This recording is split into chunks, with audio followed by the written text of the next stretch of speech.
인생은 때로 우리가 상상하지 못한 방식으로 우리를 시험대에 오르게 합니다. 운명은 스스로 개척하는 것이라 믿었지만 어째서인지 자꾸만 불운이 겹쳐 길을 잃었다고 느끼는 분들이 계실 겁니다.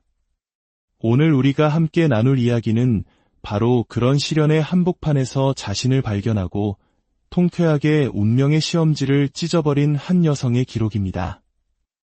이 이야기가 당신의 마음에 깊은 울림을 주었다면 구독과 좋아요를 통해 더 많은 분들과 이 용기의 메시지를 나누어 주시길 바랍니다. 당신의 작은 관심이 지금 어딘가에서 힘겨워하고 있을 누군가에게는 큰 위로와 희망의 빛이 될 수 있습니다. 그럼 이제 시작하겠습니다. 제 인생의 거대한 폭풍은 새로운 회사로 이직하면서 시작되었습니다. 이전 직장보다 연봉도 높고 집에서도 가까워 모든 면에서 더 나은 선택처럼 보였죠. 사실 저는 이전 직장을 떠나야만 했습니다. 그곳에서의 끔찍한 기억을 지우고 싶었기 때문입니다. 저는 그 회사에서 사내 연애를 했습니다.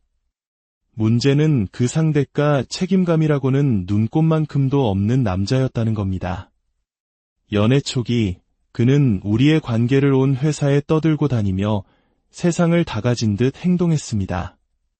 그렇게 공개적으로 관계를 시작했으면 최소한의 책임감이라도 보여야 하지 않겠습니까? 하지만 그는 다른 부서 여자와 바람을 피웠고 제가 그 사실을 따지자 오히려 저에게 이별을 통보했습니다. 하루아침에 저는 회사 전체의 웃음거리가 되어버렸습니다. 더 괴로웠던 것은 주변 동료들의 반응이었습니다. 그들은 저를 위로하기는커녕 떠난 사람을 왜 붙잡냐며 시끄럽게 굴지 말고 조용히 끝내라고 저를 타박했습니다. 잘못은 명백히 그 남자에게 있는데 왜 모든 비난의 화살이 저에게로 향하는지 이해할 수 없었습니다.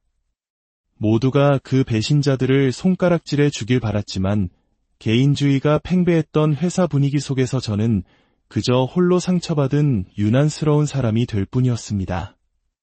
매일같이 회사에서 그 두 사람의 다정한 모습을 지켜보는 것은 지옥과도 같았고 결국 저는 도망치듯 그곳을 떠나 새로운 시작을 결심했습니다. 새로운 회사는 분위기부터 완전히 달랐습니다. 이전 회사가 업무 외에는 침묵이 흐르는 곳이었다면 이곳은 직원들 간의 대화가 끊이지 않았습니다. 특히 점심시간이나 휴식시간이 되면 최근의 사회적 이슈나 시사 문제에 대한 깊이 있는 토론이 벌어지곤 했습니다. 마치 지적인 배틀이 벌어지는 듯한 그 분위기에 녹아들기 위해 저는 부단히 노력했습니다. 뉴스를 더 챙겨보고 책을 읽으며 그들의 대화에 끼어들려 애썼습니다. 하지만 보이지 않는 벽은 생각보다 높았습니다. 제가 조금이라도 주제에서 벗어난 이야기를 하거나 그들의 대화 속도를 따라가지 못하면 분위기는 순식간에 차갑게 식어버렸습니다. 겉으로는 웃고 있었지만 마음속에서는 점점 깊은 소외감과 외로움이 자라나고 있었습니다. 바로 그때 제 눈에 한 사람이 들어왔습니다. 저보다 연차가 높은 과장님이었는데 그는 항상 조용히 자신의 일에만 집중할 뿐 누구와도 무리하게 어울리려 하지 않았습니다. 특히 지식자랑 대회처럼 변질되곤 하던 점심토론 자리에서도 그는 그저 옅은 미소만 지을 뿐 별다른 의견을 내지 않았습니다. 저와 비슷한 사람이 있다는 사실만으로도 작은 위안이 되었습니다. 어느 날 또다시 열띤 토론이 벌어지던 점심시간이었습니다. 저는 여느 때처럼 어색한 미소를 지으며 그 자리를 견디고 있었습니다. 그때 옆에 앉아있던 과장님이 제게 몸을 기울이며 나지막이 속삭였습니다. 유미 씨, 재미없죠? 저도 사실 이런 대화 괜히 피곤하기만 하더라고요. 서로 잘난 척하는 자리 같아서요. 그 순간 마치 구세주를 만난 기분이었습니다. 저만 그렇게 느끼는 게 아니었다는 안도감, 그리고 따뜻한 공감의 말 한마디에 굳어있던 마음이 녹아내리는 것 같았습니다. 과장님도요? 전 저만 유별나게 겉도는 줄 알고 혼자 얼마나 속을 끓였는지 몰라요. 그럼 우리 둘이 따로 나갈까요? 여기 있다간 체할 것 같네요. 그렇게 우리는 마치 탈출이라도 하듯 식당을 빠져나왔습니다. 그날 이후 과장님은 제게 유일한 안식처가 되어주었습니다. 우리는 점심도 커피도 항상 함께하며 그동안 꾹꾹 눌러왔던 회사 생활의 고충과 개인적인 고민들을 털어놓았습니다. 처음에는 솔직히 과장님에게 이성적인 매력을 전혀 느끼지 못했습니다. 외모가 제 스타일이 아니었고 조용하고 다소 촌스러운 성격이 저와는 어울리지 않을 거라 생각했죠. 하지만 대화를 나누면 나눌수록 그의 진정한 매력을 발견하게 되었습니다. 그는 놀라울 정도로 제 감정을 섬세하게 알아차렸고 복잡했던 제 마음을 명쾌하게 정리해 주었습니다. 그의 말 한마디 한마디는 막힌 속을 뻥 뚫어주는 사이다 같았습니다. 이상하게도 그와 함께 있으면 있는 그대로의 제 모습으로도 괜찮다는 위로를 받았습니다. 그는 제게 기댈 수 있는 든든한 대나무 숲이 되어주었고 저는 그에게 회사 동료들의 뒷이야기부터 엄마와 다툰 사소한 일까지 모든 것을 털어놓았습니다. 그는 언제나 제 이야기를 묵묵히 들어주었고 섣부른 판단 없이 오직 공감으로 저를 보듬어 주었습니다. 고마운 마음이 쌓여갈수록 저 역시 그에게 무언가를 해주고 싶었습니다. 그의 책상에 몰래 커피를 올려두기도 하고 생일에는 다른 사람들보다 먼저 작은 선물을 챙겨주기도 했습니다. 우리의 관계는 동료애를 넘어선 특별하고 소중한 우정으로 깊어지고 있었습니다. 그러던 어느 날 주변 동료들이 저희 사이를 오해하기 시작했습니다. 혹시 사귀는 사이가 아니냐는 짓궂은 질문에 저는 그저 친한 동료일 뿐이라고 손사래를 쳤습니다. 그리고 그 이야기를 과장님에게 털어놓았을 때 저는 예상치 못한 그의 고백을 듣게 되었습니다. 사실 유미 씨를 처음 봤을 때부터 마음에 있었어요. 그래서 둘만 함께 보냈던 시간들이 저에겐 정말 소중했습니다. 이제는 우리 연애합시다. 그의 고백에 심장이 쿵 내려앉는 것 같았습니다. 전혀 예상치 못했지만 돌이켜보면 저 역시 마음속으로 그와의 미래를 그려본 적이 있었습니다. 전 직장에서의 사내연애 트라우마 때문에 망설여지기도 했지만 그 모든 걱정을 감수할 만큼 제 마음속에 그의 존재는 이미 크게 자리 잡고 있었습니다. 저는 기쁜 마음으로 그의 고백을 받아들였고 우리는 연인이 되었습니다. 1년의 진심 어린 연애 끝에 우리는 결혼을 약속했습니다. 하지만 행복으로 가득해야 할 결혼식 날 저는 불편한 기운을 감지했습니다. 하객들 사이에서 남편의 외모를 두고 미녀와 야수라며 수군거리는 소리가 들려왔기 때문입니다. 사실 저는 학창시절부터 길거리 캐스팅을 받을 정도로 외모에 자신이 있었고 남편은 객관적으로 잘생긴 편은 아니었습니다. 그 농담 섞인 말들이 남편에게는 깊은 상처와 자격지심을 안겨주었습니다. 신혼여행 내내 남편은 거울을 보며 나 정말 못생겼어 라고 물었고 저는 그때부터 그의 마음속에 열등감의 씨앗이 심어졌음을 직감했습니다. 그리고 결혼 후 얼마 지나지 않아 제 삶에 또 다른 시련이 닥쳤습니다. 원인 모를 무기력증과 관절통에 시달렸고 급기야 얼굴과 팔에 붉은 반점까지 피어났습니다. 병원을 찾은 저는 전신 홍반성 루푸스라는 자가면 역질환 진단을 받았습니다. 면역체계가 오히려 자신의 몸을 공격하는 이 병은 제 일상을 송두리째 흔들어 놓았습니다. 가장 힘들었던 것은 스테로이드 치료의 부작용이었습니다. 약을 먹기 시작하자 몸이 급격하게 붓기 시작했고 체중은 순식간에 30kg 가까이 불어났습니다. 거울 속에 비친 낯선 제 모습과 계속되는 통증에 몸과 마음은 피폐해졌고 결국 저는 사랑했던 회사를 그만둘 수밖에 없었습니다. 아이러니컬하게도 제가 병으로 무너져 내리던 그 시기, 남편은 정반대의 길을 걷고 있었습니다. 결혼식 날 들었던 야수라는 말에 충격을 받았던 것일까요? 그는 운동과 피부 관리에 열중하며 스스로를 가꾸기 시작했습니다. 183cm의 큰 키에 꾸준한 운동으로 다져진 근육질 몸매, 그리고 세련된 스타일까지 더해지자 그는 완전히 다른 사람처럼 변해갔습니다. 촌스럽고 어딘가 위축되어 보였던 과거의 모습은 온데간데 없이 자신감 넘치고 당당한 남자가 되어 있었습니다. 외모가 변하자 세상이 그를 대하는 태도도 달라졌고 남편은 그 변화에 한껏 도취되어 있었습니다. 우리의 외모가 역전되자 마음의 거리도 조금씩 멀어지기 시작했습니다. 한때 제 모든 이야기를 들어주던 다정한 남편은 이제 없었습니다. 그는 제 말을 뚝뚝 끊기 일쑤였고 모든 문제를 제 탓으로 돌리며 스스로 이겨내라고 차갑게 말했습니다. 시어머니의 태도 역시 180도 달라졌습니다. 결혼 전 예쁜 며느리 하나면 족하다며 저를 딸처럼 아껴주시던 분은 온데간데 없었습니다. 제가 병을 얻고 살이 찌자 그 따뜻했던 눈빛은 차가운 경멸로 바뀌었습니다. 특히 아이 문제에 있어서는 저를 죄인처럼 몰아세웠습니다. 결혼했으면 자식부터 낳는 게 순리인데 너는 왜 소식이 없니? 우리 집안에 하자가 있는 애를 들인 건 아닌지 모르겠다. 아픈 몸으로 독한 약을 먹고 있는 제게 시어머니의 말은 비수처럼 날아와 꽂혔습니다. 친정엄마는 제 건강부터 챙기라며 눈물을 흘리셨지만 시어머니에게 제 건강은 안중에도 없었고 오직 대를 이을 손주만이 중요할 뿐이었습니다.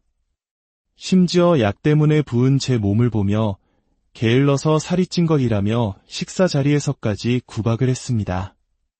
제 편이 되어주리라 믿었던 남편마저 시어머니의 말에 동조하며 저를 비난했습니다.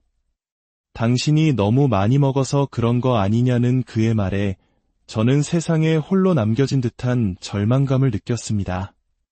남편은 외모가 달라지면서 사회적으로도 승승장구했습니다. 헤드헌터의 제안으로 더 좋은 회사로 이직했고 새로운 곳에서도 훌륭한 외모와 세련된 매너로 금세 인기를 얻었습니다. 회식과 주말 모임으로 그의 기가 시간은 점점 늦어졌고 집에서의 대화는 완전히 끊겼습니다. 밖에서는 누구보다 활기찬 그였지만 집에서는 저를 투명인간 취급했습니다. 설상가상으로 남편은 생활비조차 주지 않았습니다. 회사에서 식사를 해결하고 세금은 자기가 내니 더 이상 줄 돈이 없다는 것이 그의 황당한 논리였습니다. 결국 우리는 각자의 돈으로 생활비를 해결하는 한 지붕 아래 사는 룸메이트 같은 사이가 되어버렸습니다. 그리고 저는 직감했습니다. 남편에게 다른 여자가 생겼다는 것을. 밤늦은 외출이 잦아지고 휴대폰을 손에서 놓지 않으며 누군가와 비밀스러운 문자를 주고받고 미소 짓는 그의 모습은 명백한 외도의 증거였습니다. 하지만 그는 증거를 내놓으라며 오히려 저를 의부증 환자로 몰아세웠습니다. 증거가 없었기에 저는 속만 태울 수밖에 없었습니다. 그런데 하늘이 도왔을까요? 절망의 끝에서 저는 상상도 못한 방식으로 모든 진실을 마주하게 되었습니다. 남편이 헤드헌터를 통해 이직했다던 그 회사는 사실 제 친언니가 인수한 회사였습니다.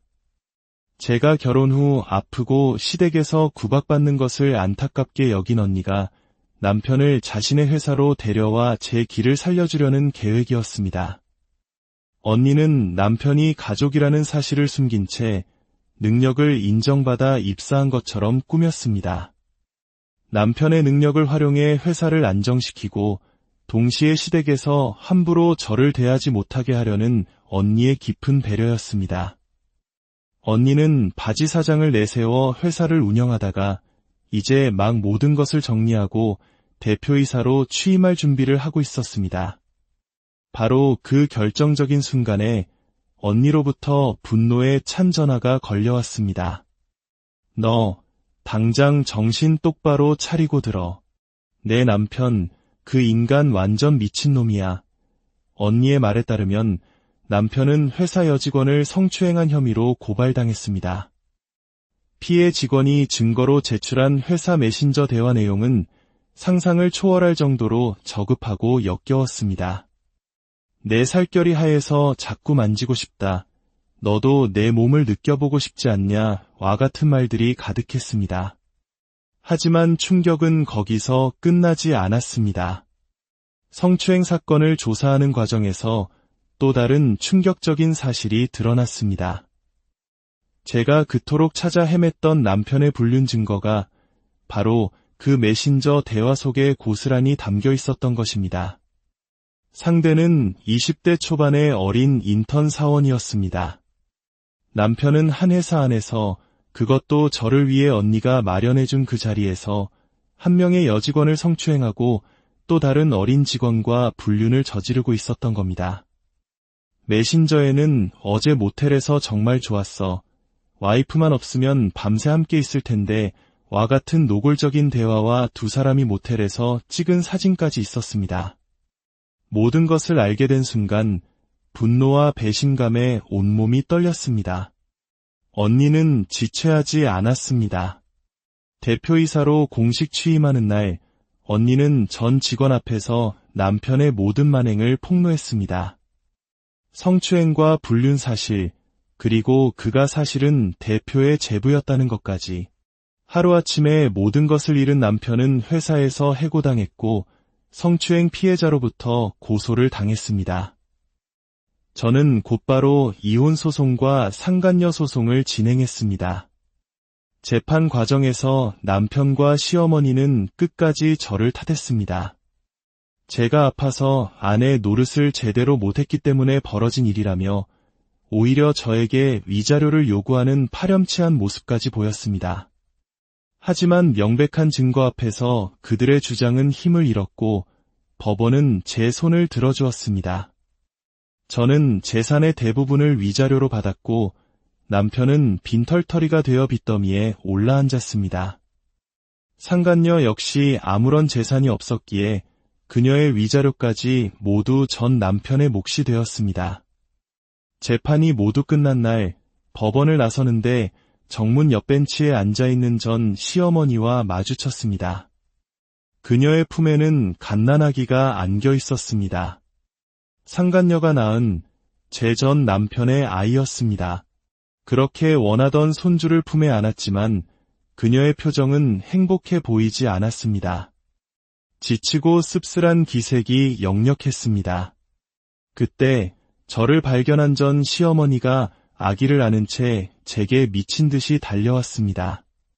그리고는 제 손을 붙잡고 애원하기 시작했습니다. 아가야, 우리 아들 한 번만 용서해주면 안 되겠니? 저 어린 것이 무슨 죄가 있겠니? 그년이 애만 낳고 도망가 버렸어. 제발 우리 좀 도와다오. 기가 막혔습니다. 온갖 배신과 모욕을 다 겪고 겨우 그 지옥에서 벗어났는데 이제 와서 상간녀가 낳은 아이를 봐달라니요. 저는 차갑게 그녀의 손을 뿌리쳤습니다. 아주머니, 그걸 지금 말이라고 하십니까? 그토록 손주 노래를 부르시더니 소원 성취하셨네요. 이제 원 없이 한번 잘 키워보세요. 제가 미쳤다고 그 집에 다시 돌아갈 것 같습니까? 꿈 깨세요. 저는 뒤도 돌아보지 않고 그 자리를 떠났습니다. 그 후로도 한동안 전 시어머니의 집착은 계속되었지만 저는 경찰에 신고에 접근 금지 조치까지 받아내며 그들과의 인연을 완전히 끊어냈습니다. 지금 저는 다시 회사에 다니며 제 삶을 살아가고 있습니다. 힘든 시간을 겪으며 저는 깨달았습니다. 타인의 시선에 휘둘리는 삶이 얼마나 공허하고 상처만 남기는지를요. 저는 이제 그 누구도 아닌 오직 저 자신을 위해 살기로 했습니다. 내면의 힘을 키우고 온전히 제 삶의 주인이 되어 살아갈 것입니다. 이 이야기는 한 개인의 복수극을 넘어 우리 모두에게 진정한 자신의 가치는 타인의 평가가 아닌 내면의 단단함에서 비롯된다는 것을 알려줍니다. 여러분도 부디 세상의 소음 속에서 자신만의 목소리를 잃지 않고 스스로를 위한 삶을 살아가시길 진심으로 바랍니다. 오늘 이야기는 여기까지입니다. 인생은 때로 우리가 상상하지 못한 방식으로 우리를 시험대에 오르게 합니다. 운명은 스스로 개척하는 것이라 믿었지만 어째서인지 자꾸만 불운이 겹쳐 길을 잃었다고 느끼는 분들이 계실 겁니다. 오늘 우리가 함께 나눌 이야기는 바로 그런 시련의 한복판에서 자신을 발견하고 통쾌하게 운명의 시험지를 찢어버린 한 여성의 기록입니다. 이 이야기가 당신의 마음에 깊은 울림을 주었다면 구독과 좋아요를 통해 더 많은 분들과 이 용기의 메시지를 나누어 주시길 바랍니다. 당신의 작은 관심이 지금 어딘가에서 힘겨워하고 있을 누군가에게는 큰 위로와 희망의 빛이 될 수 있습니다. 그럼 이제 시작하겠습니다.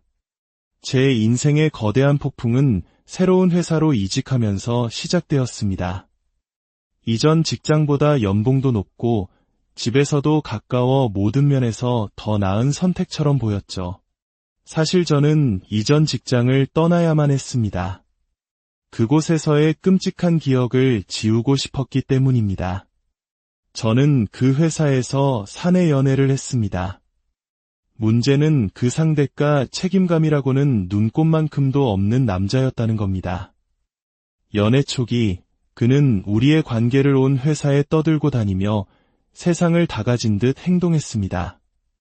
그렇게 공개적으로 관계를 시작했으면 최소한의 책임감이라도 보여야 하지 않겠습니까?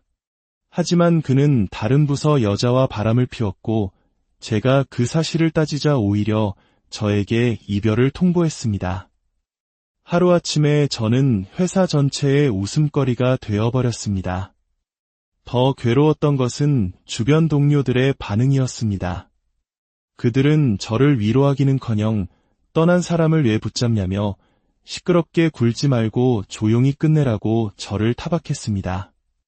잘못은 명백히 그 남자에게 있는데 왜 모든 비난의 화살이 저에게로 향하는지 이해할 수 없었습니다. 모두가 그 배신자들을 손가락질해 주길 바랐지만 개인주의가 팽배했던 회사 분위기 속에서 저는 그저 홀로 상처받은 유난스러운 사람이 될 뿐이었습니다. 매일같이 회사에서 그 두 사람의 다정한 모습을 지켜보는 것은 지옥과도 같았고 결국 저는 도망치듯 그곳을 떠나 새로운 시작을 결심했습니다. 새로운 회사는 분위기부터 완전히 달랐습니다. 이전 회사가 업무 외에는 침묵이 흐르는 곳이었다면 이곳은 직원들 간의 대화가 끊이지 않았습니다. 특히 점심시간이나 휴식시간이 되면 최근의 사회적 이슈나 시사 문제에 대한 깊이 있는 토론이 벌어지곤 했습니다. 마치 지적인 배틀이 벌어지는 듯한 그 분위기에 녹아들기 위해 저는 부단히 노력했습니다. 뉴스를 더 챙겨보고 책을 읽으며 그들의 대화에 끼어들려 애썼습니다. 하지만 보이지 않는 벽은 생각보다 높았습니다. 제가 조금이라도 주제에서 벗어난 이야기를 하거나 그들의 대화 속도를 따라가지 못하면 분위기는 순식간에 차갑게 식어버렸습니다. 겉으로는 웃고 있었지만 마음속에서는 점점 깊은 소외감과 외로움이 자라나고 있었습니다. 바로 그때 제 눈에 한 사람이 들어왔습니다. 저보다 연차가 높은 과장님이었는데 그는 항상 조용히 자신의 일에만 집중할 뿐 누구와도 무리하게 어울리려 하지 않았습니다. 특히 지식자랑 대회처럼 변질되곤 하던 점심토론 자리에서도 그는 그저 옅은 미소만 지을 뿐 별다른 의견을 내지 않았습니다. 저와 비슷한 사람이 있다는 사실만으로도 작은 위안이 되었습니다. 어느 날 또다시 열띤 토론이 벌어지던 점심시간이었습니다. 저는 여느 때처럼 어색한 미소를 지으며 그 자리를 견디고 있었습니다. 그때 옆에 앉아있던 과장님이 제게 몸을 기울이며 나지막이 속삭였습니다. 유미 씨, 재미없죠? 저도 사실 이런 대화 괜히 피곤하기만 하더라고요. 서로 잘난 척하는 자리 같아서요. 그 순간 마치 구세주를 만난 기분이었습니다.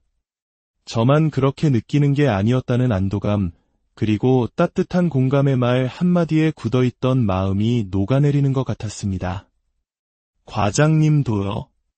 전 저만 유별나게 겉도는 줄 알고 혼자 얼마나 속을 끓였는지 몰라요. 그럼 우리 둘이 따로 나갈까요? 여기 있다간 체할 것 같네요. 그렇게 우리는 마치 탈출이라도 하듯 식당을 빠져나왔습니다. 그날 이후 과장님은 제게 유일한 안식처가 되어주었습니다. 우리는 점심도 커피도 항상 함께하며 그동안 꾹꾹 눌러왔던 회사 생활의 고충과 개인적인 고민들을 털어놓았습니다. 처음에는 솔직히 과장님에게 이성적인 매력을 전혀 느끼지 못했습니다. 외모가 제 스타일이 아니었고 조용하고 다소 촌스러운 성격이 저와는 어울리지 않을 거라 생각했죠. 하지만 대화를 나누면 나눌수록 그의 진정한 매력을 발견하게 되었습니다. 그는 놀라울 정도로 제 감정을 섬세하게 알아차렸고 복잡했던 제 마음을 명쾌하게 정리해 주었습니다. 그의 말 한마디 한마디는 막힌 속을 뻥 뚫어주는 사이다 같았습니다. 이상하게도 그와 함께 있으면 있는 그대로의 제 모습으로도 괜찮다는 위로를 받았습니다. 그는 제게 기댈 수 있는 든든한 대나무 숲이 되어주었고 저는 그에게 회사 동료들의 뒷이야기부터 엄마와 다툰 사소한 일까지 모든 것을 털어놓았습니다.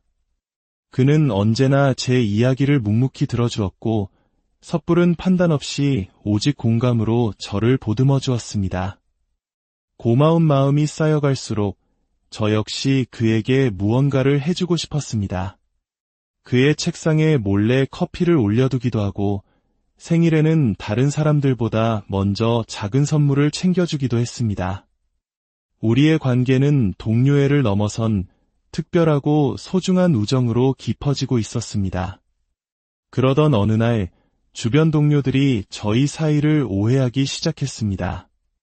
혹시 사귀는 사이가 아니냐는 짓궂은 질문에 저는 그저 친한 동료일 뿐이라고 손사래를 쳤습니다. 그리고 그 이야기를 과장님에게 털어놓았을 때 저는 예상치 못한 그의 고백을 듣게 되었습니다. 사실 유미 씨를 처음 봤을 때부터 마음에 있었어요. 그래서 둘만 함께 보냈던 시간들이 저에겐 정말 소중했습니다. 이제는 우리 연애합시다. 그의 고백에 심장이 쿵 내려앉는 것 같았습니다. 전혀 예상치 못했지만 돌이켜보면 저 역시 마음속으로 그와의 미래를 그려본 적이 있었습니다. 전 직장에서의 사내연애 트라우마 때문에 망설여지기도 했지만 그 모든 걱정을 감수할 만큼 제 마음속에 그의 존재는 이미 크게 자리 잡고 있었습니다. 저는 기쁜 마음으로 그의 고백을 받아들였고 우리는 연인이 되었습니다. 1년의 진심 어린 연애 끝에 우리는 결혼을 약속했습니다. 하지만 행복으로 가득해야 할 결혼식 날 저는 불편한 기운을 감지했습니다. 하객들 사이에서 남편의 외모를 두고 미녀와 야수라며 수군거리는 소리가 들려왔기 때문입니다. 사실 저는 학창시절부터 길거리 캐스팅을 받을 정도로 외모에 자신이 있었고 남편은 객관적으로 잘생긴 편은 아니었습니다. 그 농담 섞인 말들이 남편에게는 깊은 상처와 자격지심을 안겨주었습니다. 신혼여행 내내 남편은 거울을 보며 나 정말 못생겼어 라고 물었고 저는 그때부터 그의 마음속에 열등감의 씨앗이 심어졌음을 직감했습니다.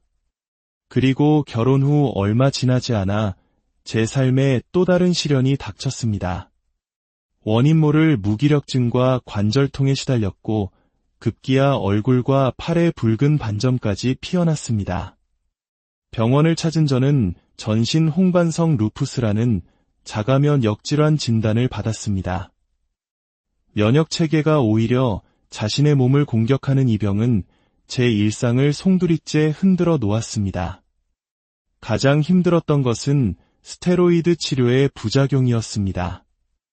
약을 먹기 시작하자 몸이 급격하게 붓기 시작했고 체중은 순식간에 30kg 가까이 불어났습니다. 거울 속에 비친 낯선 제 모습과 계속되는 통증에 몸과 마음은 피폐해졌고 결국 저는 사랑했던 회사를 그만둘 수밖에 없었습니다. 아이러니컬하게도 제가 병으로 무너져 내리던 그 시기 남편은 정반대의 길을 걷고 있었습니다. 결혼식 날 들었던 야수라는 말에 충격을 받았던 것일까요? 그는 운동과 피부 관리에 열중하며 스스로를 가꾸기 시작했습니다. 183cm의 큰 키에 꾸준한 운동으로 다져진 근육질 몸매, 그리고 세련된 스타일까지 더해지자 그는 완전히 다른 사람처럼 변해갔습니다. 촌스럽고 어딘가 위축되어 보였던 과거의 모습은 온데간데 없이 자신감 넘치고 당당한 남자가 되어 있었습니다. 외모가 변하자 세상이 그를 대하는 태도도 달라졌고 남편은 그 변화에 한껏 도취되어 있었습니다. 우리의 외모가 역전되자 마음의 거리도 조금씩 멀어지기 시작했습니다. 한때 제 모든 이야기를 들어주던 다정한 남편은 이제 없었습니다. 그는 제 말을 뚝뚝 끊기 일쑤였고 모든 문제를 제 탓으로 돌리며 스스로 이겨내라고 차갑게 말했습니다. 시어머니의 태도 역시 180도 달라졌습니다. 결혼 전 예쁜 며느리 하나면 족하다며 저를 딸처럼 아껴주시던 분은 온데간데 없었습니다. 제가 병을 얻고 살이 찌자 그 따뜻했던 눈빛은 차가운 경멸로 바뀌었습니다. 특히 아이 문제에 있어서는 저를 죄인처럼 몰아세웠습니다. 결혼했으면 자식부터 낳는 게 순리인데 너는 왜 소식이 없니? 우리 집안에 하자가 있는 애를 들인 건 아닌지 모르겠다. 아픈 몸으로 독한 약을 먹고 있는 제게 시어머니의 말은 비수처럼 날아와 꽂혔습니다. 친정엄마는 제 건강부터 챙기라며 눈물을 흘리셨지만 시어머니에게 제 건강은 안중에도 없었고 오직 대를 이을 손주만이 중요할 뿐이었습니다.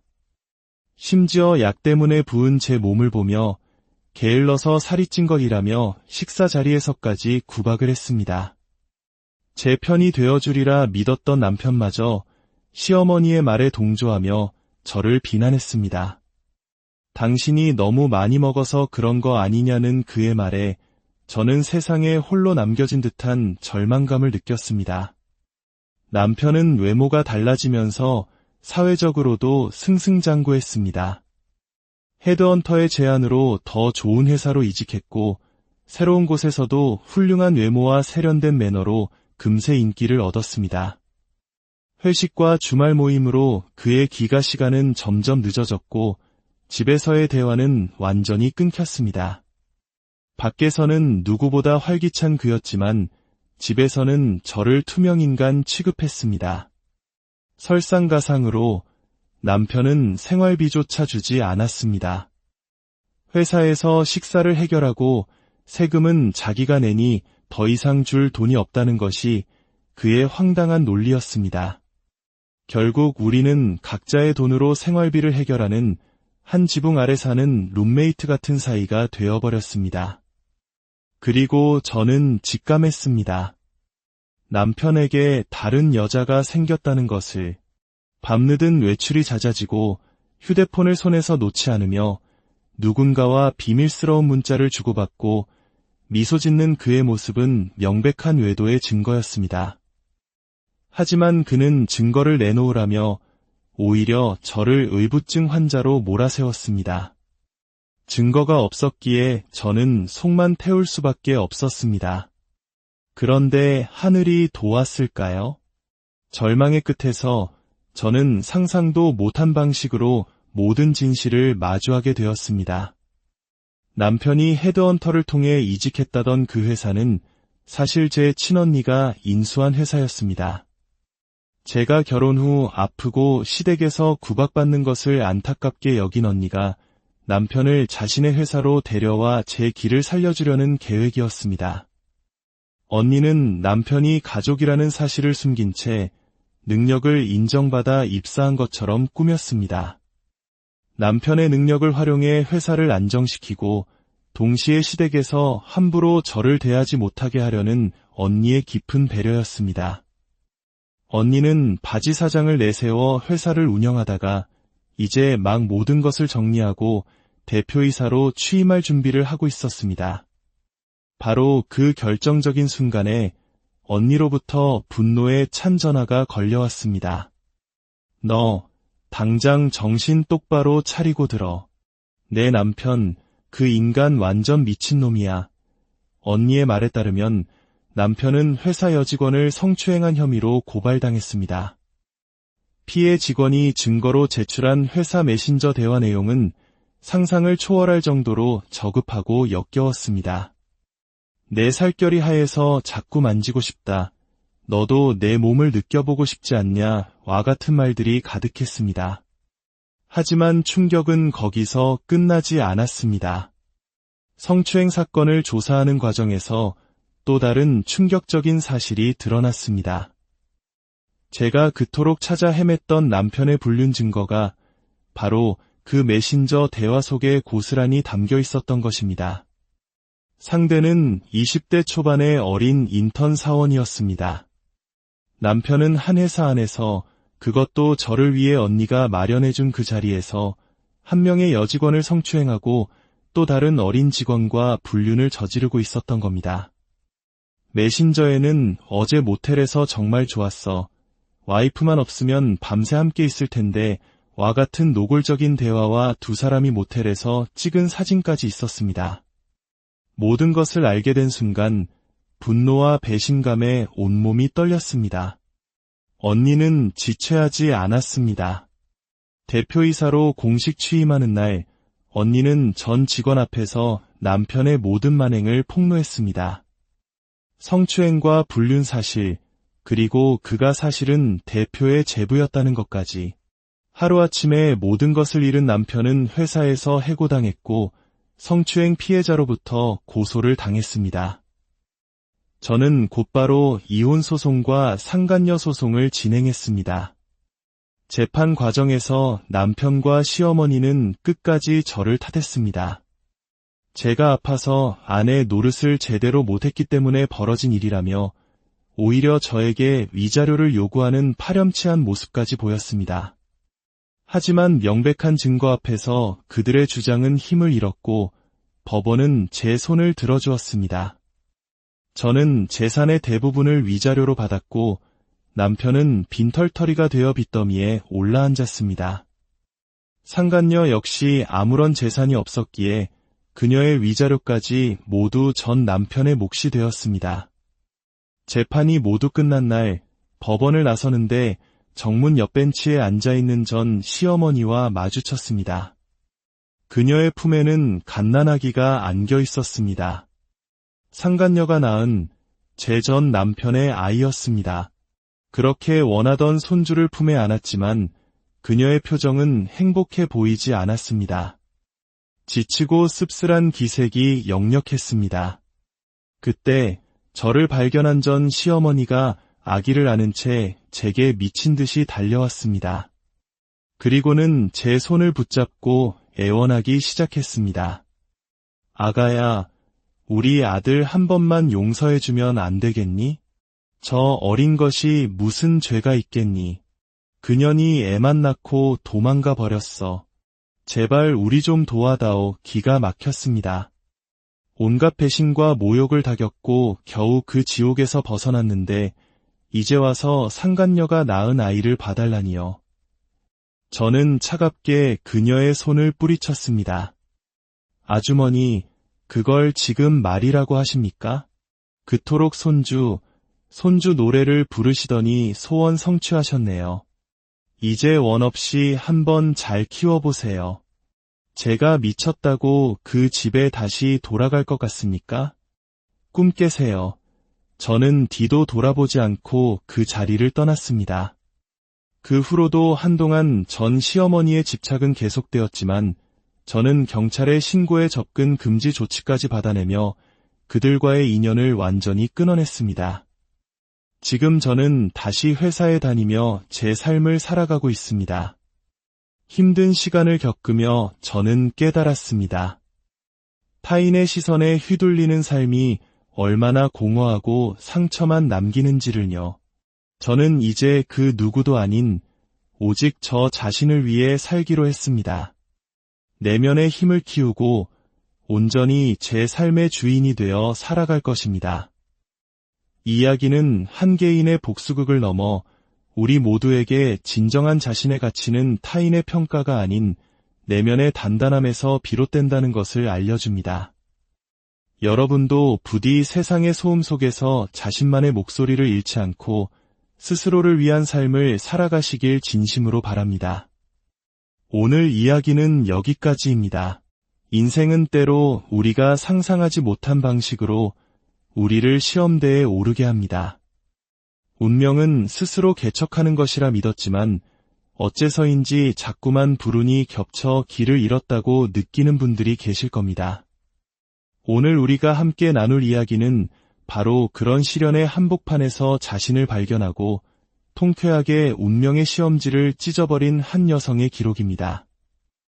이 이야기가 당신의 마음에 깊은 울림을 주었다면 구독과 좋아요를 통해 더 많은 분들과 이 용기의 메시지를 나누어 주시길 바랍니다.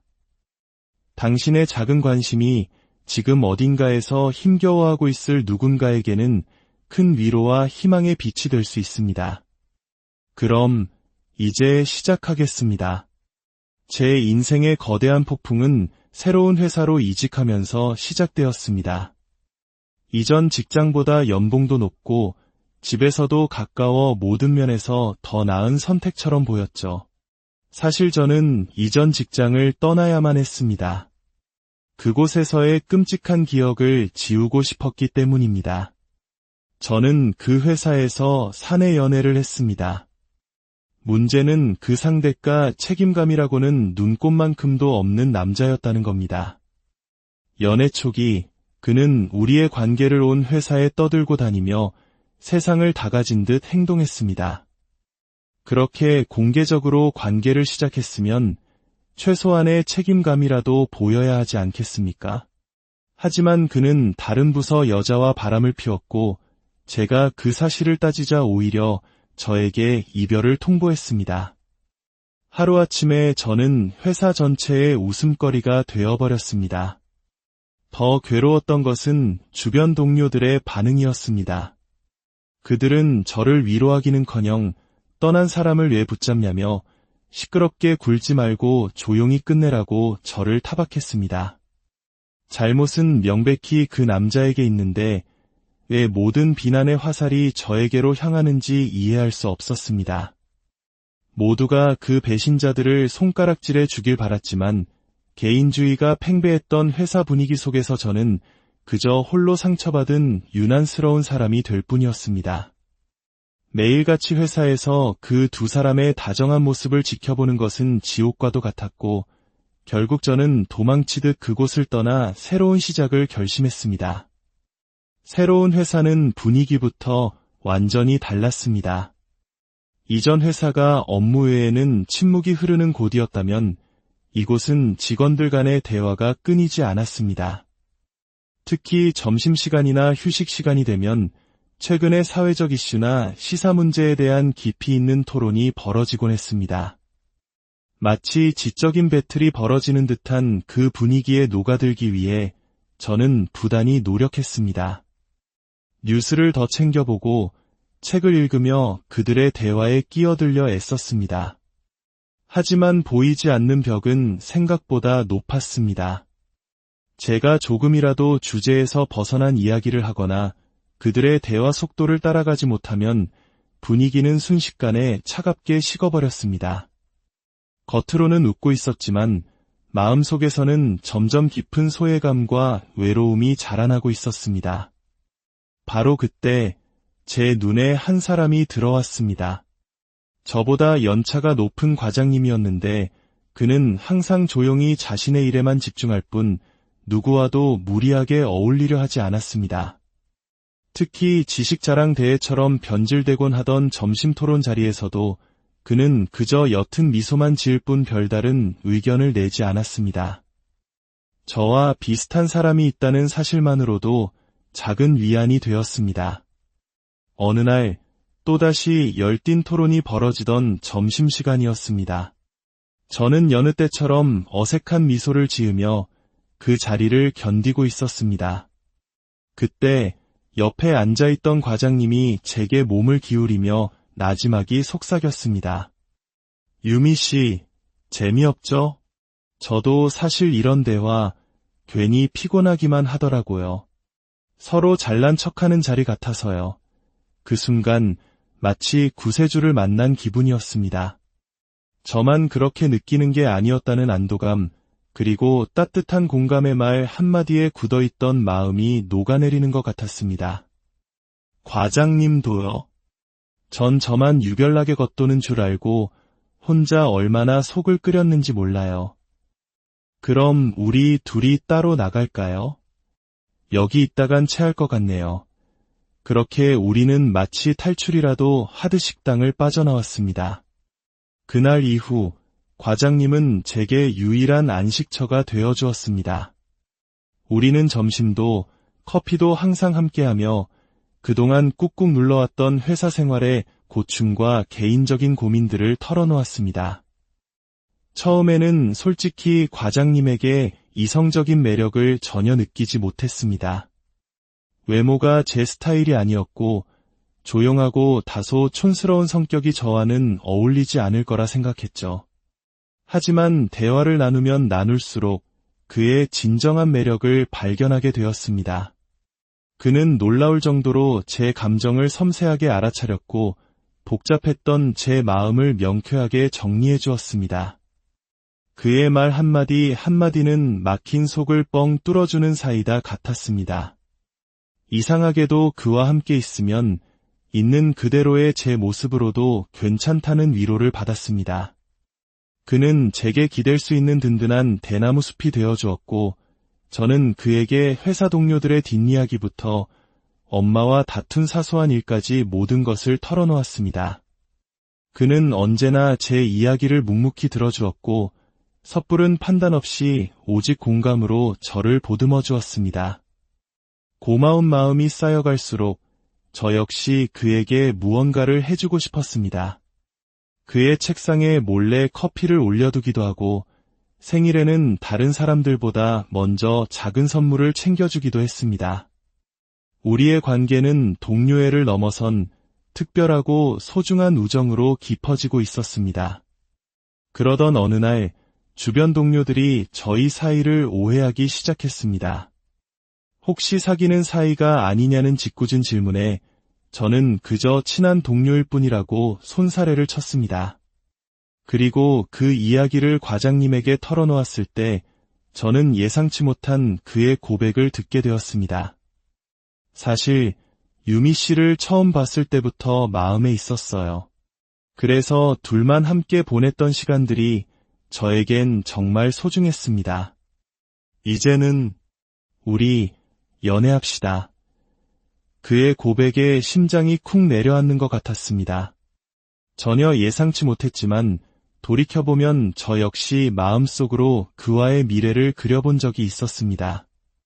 전 직장에서의 사내 연애 트라우마 때문에 망설여지기도 했지만 그 모든 걱정을 감수할 만큼 제 마음속에 그의 존재는 이미 크게 자리 잡고 있었습니다.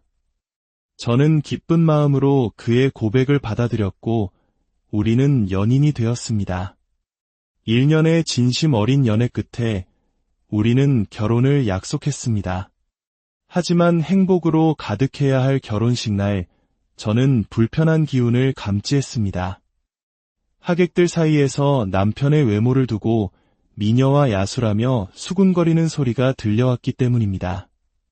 사실 저는 학창시절부터 길거리 캐스팅을 받을 정도로 외모에 자신이 있었고 남편은 객관적으로 잘생긴 편은 아니었습니다. 그 농담 섞인 말들이 남편에게는 깊은 상처와 자격지심을 안겨주었습니다. 신혼여행 내내 남편은 거울을 보며 나 정말 못생겼어 라고 물었고, 저는 그때부터 그의 마음속에 열등감의 씨앗이 심어졌음을 직감했습니다. 그리고 결혼 후 얼마 지나지 않아 제 삶에 또 다른 시련이 닥쳤습니다. 원인 모를 무기력증과 관절통에 시달렸고 급기야 얼굴과 팔에 붉은 반점까지 피어났습니다. 병원을 찾은 저는 전신 홍반성 루푸스라는 자가면 역질환 진단을 받았습니다. 면역체계가 오히려 자신의 몸을 공격하는 이 병은 제 일상을 송두리째 흔들어 놓았습니다. 가장 힘들었던 것은 스테로이드 치료의 부작용이었습니다. 약을 먹기 시작하자 몸이 급격하게 붓기 시작했고 체중은 순식간에 30kg 가까이 불어났습니다. 거울 속에 비친 낯선 제 모습과 계속되는 통증에 몸과 마음은 피폐해졌고 결국 저는 사랑했던 회사를 그만둘 수밖에 없었습니다. 아이러니컬하게도 제가 병으로 무너져 내리던 그 시기 남편은 정반대의 길을 걷고 있었습니다. 결혼식 날 들었던 야수라는 말에 충격을 받았던 것일까요? 그는 운동과 피부 관리에 열중하며 스스로를 가꾸기 시작했습니다. 183cm의 큰 키에 꾸준한 운동으로 다져진 근육질 몸매, 그리고 세련된 스타일까지 더해지자 그는 완전히 다른 사람처럼 변해갔습니다. 촌스럽고 어딘가 위축되어 보였던 과거의 모습은 온데간데 없이 자신감 넘치고 당당한 남자가 되어 있었습니다.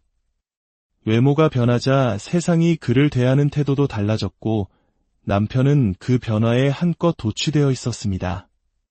우리의 외모가 역전되자 마음의 거리도 조금씩 멀어지기 시작했습니다.